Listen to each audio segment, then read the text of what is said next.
وہ ہندی میں بات کر رہے تھے، اور عرب کیا سمجھے گا ہندی کو؟ آج کا عرب نہیں ہے. آپ جائیے شارجہ میں، دبئی میں، سعودیہ میں یا کویت میں، مسقط میں، ادھر ادھر جائیے، اتنے ماشاءاللہ پہنچے ہوئے انڈو پاک کے لوگ ہیں کہ اب عربی بھی ان کے دیکھا دیکھی اردو سمجھ لیتے، ہندی سمجھ لیتے. لیکن اس زمانے میں ابو ہاشم منہ دیکھ رہے، یہ کیا بات کر رہے، امام کیا بات کر رہے. اللہ اکبر. اور آپ غور کیجئے گا، اگر انسان کو لغت نہ آتی ہو، شاید وہ ٹوٹے پھوٹے الفاظ اکٹھے کر کے جواب دے رہا ہو، تو سننے والا سمجھ جاتا ہے کہ سوال کرنے والا اہل لغت ہے، جواب دینے والا اہل لغت نہیں ہے. اللہ اکبر. ابو ہاشم کہتے ہیں جب وہ لوگ چلے گئے تو میں نے امام کی خدمت میں عرض کی، بولا آپ تو ان سے ایسے باتیں کر رہے تھے جیسے آپ بھی ان کے اہل لغت ہیں. بولا یہ زبان کون سی بول رہے تھے؟ تب امام نے زبان کا نام بتایا ابو ہاشم کو. زبان ہندی تھی، یعنی زبان اردو کہہ سکتے ہیں. ابو ہاشم کہتے ہیں مجھے سمجھ کچھ بھی نہیں آیا. امام فرماتے ہیں کیا تم چاہتے ہو کہ تمہیں بھی زبانوں کے سمجھنے کے لیے کوئی تحفہ عنایت کر دیا جائے کہ تم بھی سمجھنے لگو؟ ابو ہاشم کہتے ہیں مولا اس سے بہتر اور تحفہ کیا ہوگا کہ جب آپ کے پاس کوئی آئے گا میں سنوں گا بیٹھ کر تو مجھے سمجھ میں آئے گا کیا بات ہو رہی ہے. امام نے وہیں اپنے کمرے سے بیت الشرف سے کنکر کو اٹھایا، اپنے لعاب سے معطر کیا، اور معطر کر کے ابو ہاشم سے فرمایا کہ اپنے دہن میں رکھ لو اسے. ابو ہاشم نے اپنے دہن میں رکھا. امام کے لعاب کو جو کنکر پہ لگا ہوا تھا اسے اس نے اپنے اندر لے لیا، نگل لیا اس لعاب مقدس کو. جیسی لعاب اندر گیا، ابو ہاشم کہتا ہے بغیر کسی وقفے کے میں 72 زبانوں کا عالم ہو گیا. اللہ اکبر.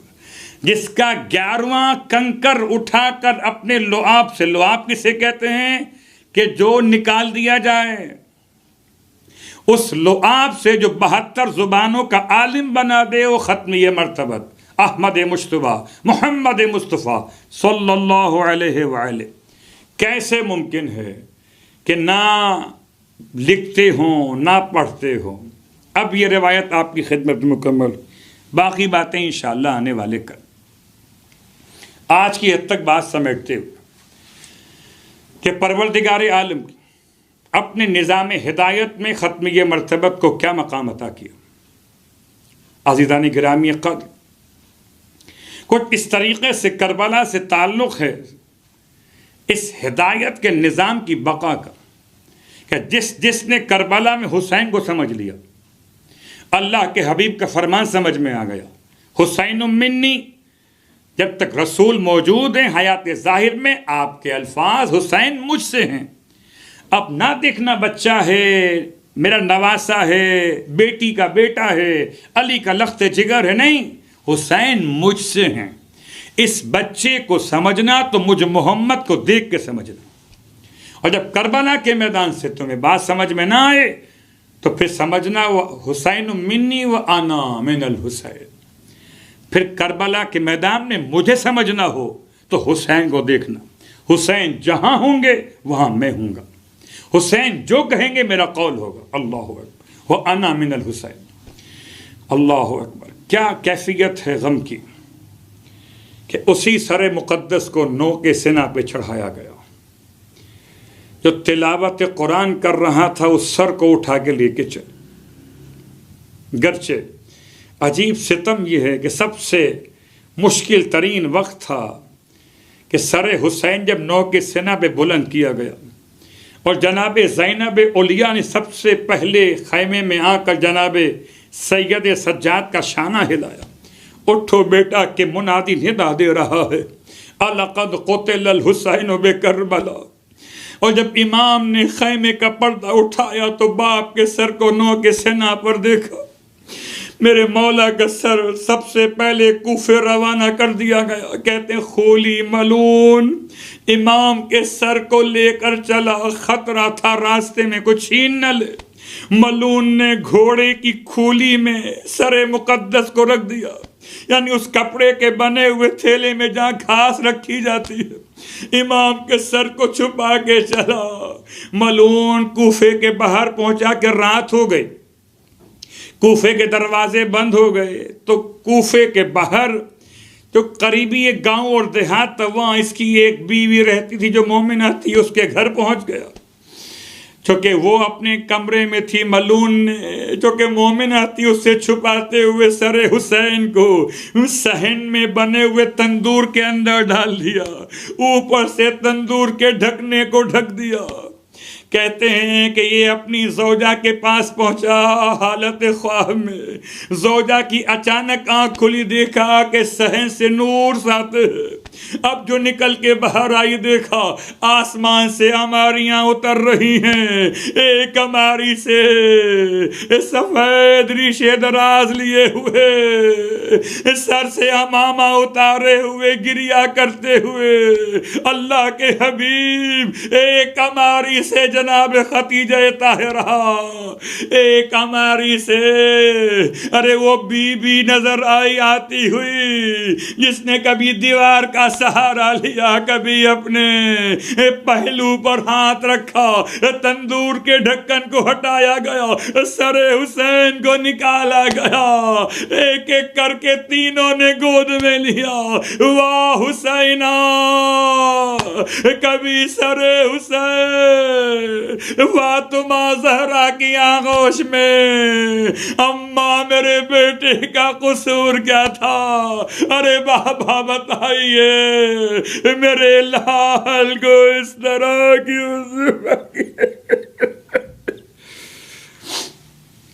الا ولعنۃ اللہ علی القوم الظالمین وسيعلم الذین ظلموا أي منقلب ينقلبون۔ بہرحال واسطہ محمد و آل محمد کا ہماری اس عبادت کو اپنی بارگاہ میں قبول و مقبول فرما، اور دعا کے ساتھ ساتھ روزانہ آپ کی خدمت میں مسائل فقہ بھی بیان کیے جاتے ہیں، اور آج بھی آپ کی خدمت میں فقہی مسائل سے 2-4 جملے عرض کرنا چاہوں گا۔ حالت روزہ میں انسان پر اگر کوئی ایسی شدت پیاس واقع ہو جائے، جیسے کہ آج کل کرونا وائرس کی وبا کے حوالے سے خشک کھانسی کا ایک مسئلہ، اگر کوئی ایسی وبا کی کیفیت ہو یا ایسا پھندا لگ جائے، خشک کھانسی ہو جائے کہ اس کی بنیاد پر انسان کے لیے سانس کا لینا مشکل ہو جائے، تو انسان کے لیے پھر حالت روزہ میں اتنے پانی کے استعمال کی اجازت ہے کہ اس کی سانس بحال ہو سکے اور وہ خطرے سے باہر آ سکے۔ البتہ بعد میں ماہ مبارک رمضان کے بعد اس کو اس روزے کی قضا بھی کرنا ہو۔ اگر حالت روزہ میں شدید پیاس کی کیفیت واقع ہو جائے تو اتنا پانی استعمال کرایا جائے جس سے روزے دار کی جان بچ سکتی ہو۔